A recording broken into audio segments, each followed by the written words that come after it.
Hi guys, welcome back to part 3, reading chapter 5 today for Ramadan day number 5, Surat al-Nisa, starting from page 91, ayah 80. Bismillahirrahmanirrahim. He who obeys the apostle obeys Allah, and if any turn away, we have not sent you to watch over their evil deeds. They have obedience on their lips, but when they leave you, a section of them meditate all night on things very different from what you tell them. But Allah records their nightly plots. So keep clear of them and put thy trust in Allah, and enough is Allah as a disposer of affairs. Do they not consider the Quran with care? Had it been from other than Allah, they would surely have found therein much discrepancy. But because it was from Allah, it's perfect. Wallah. When there comes to them some matter touching public safety or fear, they divulge it. If they had only referred it to the apostle or to those charged with authority among them, the poor investigators would have tested it from them direct. Were it not for the grace and mercy of Allah unto you, all but a few of you would have fallen into the clutches of Satan. But fight in Allah's cause. You are held responsible only for yourself. And rouse the believers. It may be that Allah will restrain the fury of the unbelievers, for Allah is the strongest in might and in punishment. Whoever recommends and helps a good cause become a partner therein, and whoever recommends and helps an evil cause shares in its burden, and Allah has power over all things. When a courteous greeting is offered you, meet it with a greeting still more courteous, or at least of equal courtesy. Allah takes careful account of all things. Page 92, ayah 87. Allah, there is no God but He. Of a surety He will gather you together against the day of judgment, about which there is no doubt. And whose word can be truer than Allah's? Why should you be divided into two parties about the hypocrites? Allah has upset them for their evil deeds. Would you guide those whom Allah has thrown out of the way? For those whom Allah has thrown out of the way, never shall you find the way. They but wish you should reject faith as they do, but thus be on the same footing as they. But take not friends from their ranks until they flee in the way of God from what is forbidden. But if they turn renegades, seize them and slay them wherever you find them. Which means if they turn and fight you because of your religion, if they're coming at you, defend yourself to the death. They want to kill you, defend yourself. And in any case, take no friends or helpers from their ranks, except those who join a group between whom and you there is a treaty of peace, or those who approach you with hearts restraining them from fighting you, as well as fighting their own people. If Allah has pleased, He could have given them power over you, and they would have fought you. Therefore, if they withdraw from you but fight you not, and instead send you guarantees of peace, then Allah has opened no way for you to war against them. Even if they're unbelievers, if they're not fighting against you, then no need to take up arms against them. If they want peace between you, then you should have peace between them too. I mean, Islam is not permitting here to take arms against someone if they are unarmed, if they have not instigated a fight against you. If they want peace, then have peace. Ayah 91. Others you will find that wish to gain your confidence as well as that of their people. Every time they are sent back to temptation, they could succumb thereto. If they withdraw not from you, nor give you guarantees of peace besides restraining their hands, seize them and slay them wherever you get them. In their case, we have provided you with a clear argument against them. Page 93, ayah 92. Never should a believer kill a believer, but if it so happens by mistake, if it's an accident, compensation is due. If one so kills a believer, it is ordained that he should free a believing slave, and pay a compensation to the deceased family unless they remit it freely. If the deceased belonged to a people at war with you, and he is a believer, the freeing of a believing slave is enough. If he belongs to a people with whom you have a treaty of mutual alliance, compensation should be paid to his family, and a believing slave be freed. For those who find this beyond their means, is prescribed a fast for 2 months running by way of repentance to Allah. For Allah has all knowledge and all wisdom. If a man kills a believer intentionally, his recompense is hell, to abide therein forever. And the wrath and the curse of Allah are upon him, and a dreadful penalty is prepared for him. O you who believe, when you go abroad in the cause of Allah, investigate carefully and say not to anyone who offers you a salutation, you are none of a believer. Coveting the perishable goods of this life, with Allah are profits and spoils abundant.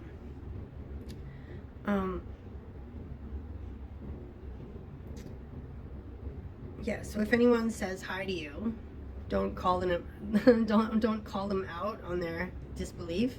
I guess.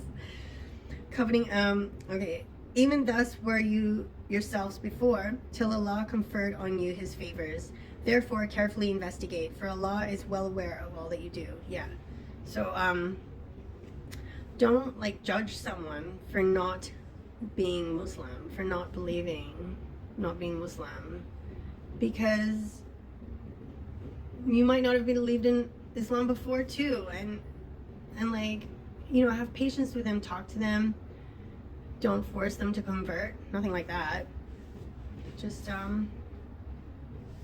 be cool, man, be cool. Page 94, ayah 95.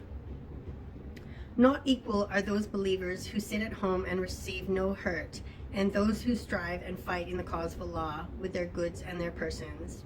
Allah has granted a grade higher to those who strive and fight with their goods and persons than to those who sit at home. Unto all in faith has Allah promised good, but those who strive and fight has he distinguished above those who sit at home by a special reward. Ranks specially bestowed by him, and forgiveness and mercy. O Allah is often forgiving, most merciful. When angels take the souls of those who die in sin against their souls, they say, in what plight were you? They reply, weak and oppressed were we in the earth. They say, was not the earth of Allah spacious enough for you to move yourselves away from evil? Such men will find their abode in hell. What an evil refuge. Except those who are really weak and oppressed, for real. Men, women, and children who have no means in their power, nor a guidepost to direct their way. For these there is hope that Allah will forgive. For Allah blots out sins and forgives again and again. He who forsakes his home in the cause of Allah finds in the earth many a refuge, wide and spacious. Should he die as a refugee from home for Allah and his apostle, his reward becomes due and sure with Allah, and Allah is often forgiving, most merciful. When you travel through the earth, there is no blame on you if you shorten your prayers, for fear the unbelievers may attack you, for the unbelievers are unto you open enemies. Page 95, ayah 102. When you, O apostle, are with them, and stand to lead them in prayer, let one party of them stand up in prayer with you, taking their arms with them. When they finish their prostrations, let them take their position in the rear, and let the other party come up which has not yet prayed, and let them pray with you, taking all precautions and bearing arms. The unbelievers wish, if you were negligent of your arms and your baggage, to assault you in a single rush. But there is no blame on you if you put away your arms because of the inconvenience of rain, or because you are ill. But take every precaution for yourselves. For the unbelievers, Allah has prepared a humiliating punishment. When you pass congregational prayers, celebrate Allah's praises, standing, sitting down, or laying down on your sides. But when you are free from danger, set up regular prayers, for such prayers are enjoined on believers at stated times. So it's saying that if you are under siege, or if you feel like your safety and your lives are being threatened, then you don't all have to pray at the same time. Have some of you stand in protection over some of you while they pray, and then switch. So take turns, so that one group is protecting the group that's praying, and then that group can protect the other. Otherwise, in times of safety and peace, all pray together, inshallah. Ayah 104. And slacken not in following up the enemy. If you are suffering hardships, they are suffering similar hardships, but you have hope from Allah while they have none. And Allah is full of knowledge and wisdom. We have sent down to you the book in truth, that you might judge between men as guided by Allah, so be not used as an advocate by those who betray their trust. Page 96, Ayah 106. But seek the forgiveness of Allah, for Allah is often forgiving, most merciful. Contend not on behalf of such as betray their own souls, for Allah loves not one given to perfidy. I'm gonna have to look that word up. And crime. So perfidy and crime. They may hide their crimes from men, but they cannot hide them from Allah, seeing that He is there in their midst when they plot by night in words that He cannot approve, and Allah does compass around all that they do. These are the sort of men on whose behalf you may contend in this world, but who will contend with Allah on their behalf on the day of judgment, or who will carry their affairs through. If anyone does evil or wrongs his own soul, but afterwards seeks Allah's forgiveness, he will find Allah often forgiving and most merciful. And if anyone earns sin, he earns it against his own soul, for Allah is full of knowledge and wisdom. But if anyone earns a fault or a sin and throws it on one that is innocent, he carries on himself both a falsehood and a flagrant sin. So I'm guessing he doubles his punishment. But for the grace of Allah to you and His mercy, a party of them would certainly have plotted to lead you astray. But in fact, they will only lead their own souls astray, and to you they can do no harm in the least.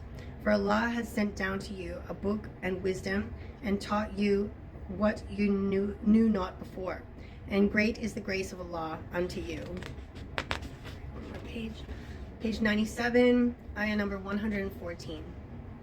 In most of their secret talks there is no good, but if one exhorts to a deed of charity or justice, or conciliation between men, secrecy is permissible.